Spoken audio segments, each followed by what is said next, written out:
ഇന്നത്തെ എപ്പിസോഡിൽ ലാലേട്ടൻ ഗബ്രിയുടെയും ജാസ്മിന്റെയും തമ്മിലുള്ള ബന്ധം എന്താണ് എന്നുള്ളതിനെക്കുറിച്ച് നിങ്ങൾക്ക് എന്താണ് തോന്നുന്നത് അത് പറയുവാൻ ഓരോ വ്യക്തികൾക്കും അവസരം നൽകുകയായിരുന്നു.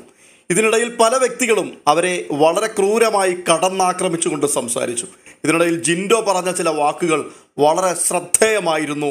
അത് വില കൊടുക്കേണ്ട വാക്കുകൾ തന്നെയാണ്. അയാൾ ഇങ്ങനെയാണ് പറഞ്ഞത്: എനിക്ക് ഇവരെക്കാൾ അധികം ജീവിതാനുഭവങ്ങൾ ഉള്ളൊരു മനുഷ്യനാണ്.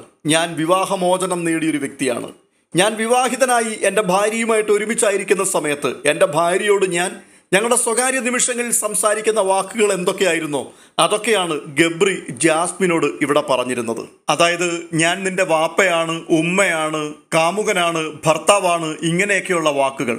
അതുകൊണ്ട് ദയവ് ചെയ്ത് ജാസ്മിനോട് ഇത്തരത്തിലുള്ള വാക്കുകൾ ഗബ്രി സംസാരിക്കരുത്. കാരണം ജാസ്മിൻ ഇവിടെ കളിക്കാൻ വന്നൊരു വ്യക്തിയാണ്. ഇത് എൻ്റെ ഒരു റിക്വസ്റ്റാണ്. ഗബ്രിയുടെയും ജാസ്മിന്റെയും ബന്ധത്തെക്കുറിച്ചുള്ള പല അഭിപ്രായങ്ങളും പല വ്യക്തികളും പറഞ്ഞുവെങ്കിലും അവിടെ കൂടി വന്ന പ്രേക്ഷകരുടെ മുഴുവൻ കയ്യടി നേടിയ ഒരേ ഒരു വ്യക്തി ജിൻഡോയായിരുന്നു. കാരണം ജിൻഡോ പറഞ്ഞ വാക്കുകൾ വളരെ പ്രസക്തമായിരുന്നു. ജിൻഡോ ഈ വാക്കുകൾ പറയുമ്പോൾ വളരെ പരിഭ്രമത്തോടു കൂടിയായിരുന്നു ജിൻഡോയുടെ മുഖത്തേക്ക് ഗബ്രി നോക്കിക്കൊണ്ടിരുന്നത്. എന്തായാലും പ്രേക്ഷകരുടെ കയ്യടി കിട്ടിയ ഒരേ ഒരു മറുപടി ജിൻഡോയുടേത് മാത്രമായിരുന്നു. മറ്റൊരു അപ്ഡേഷനുമായി വീണ്ടും കാണാം.